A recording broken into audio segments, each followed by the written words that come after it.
Hello guys, samahan nyo nga po pala kami ngayong araw na to para magtimbang po ulit at mag-re-ice ng mga isda na napamili po natin. Let's go!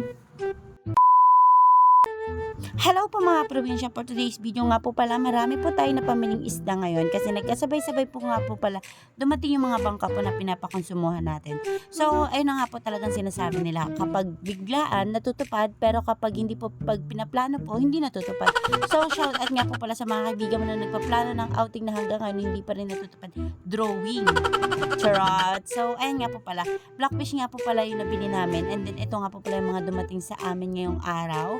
And then syempre i-re-ice na nga po pala namin yan. So tapos na po kami magtimbang. Tapos nakakuha na rin nga po pala yung ibang mga buyer namin dyan ng mga isda.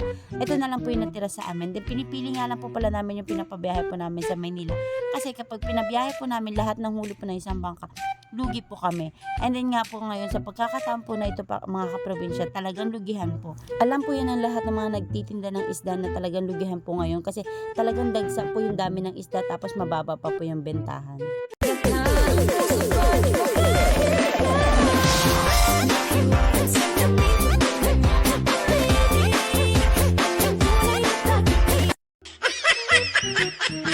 At dahil lugi po kami, napasayaw na lang po talaga ng salamin yung asawa ko.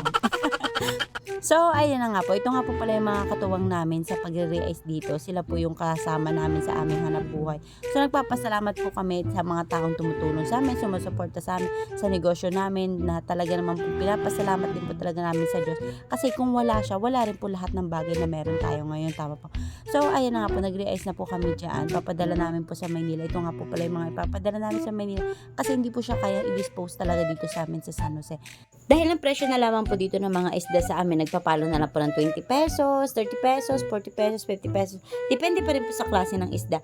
Nagkakataon pa nga po minsan may nagbebenta po na 3 kilo 100. Ganun. O, diba? Sana all. Pero tulad nga po ng sabi ng iba, kailangan po natin lumaban dahil sino po ang lalaban para sa atin? Si Ka-Asyo po ba? So, joke lang. So, ayan na nga po. Syempre, kailangan natin lumaban sa buhay. Ano man yung mangyari, kailangan natin manalo, matalo. Tuloy lang ang buhay kasi sabi nila, hanggat may buhay, may pag-asa. So, hanggat may Diyos, may biyaya pa rin. O, diba? So, ayan na nga po pala yung nating nahuling igat. Ay, hindi pala natin nahuli yan.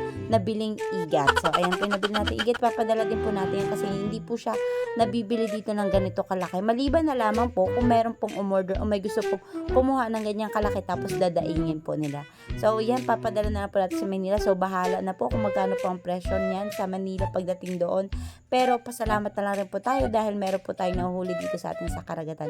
So, salamat nga po pala sa lahat na nanonood. And then, kung nakapanood ka po hanggang sa dulo na to, paki-comment po sa baba kung taga saan po kayo para alam po namin kung hanggang saan na po maabot yung video namin. So, hanggang dito na lang po mga kaprobinsya. Bye-bye!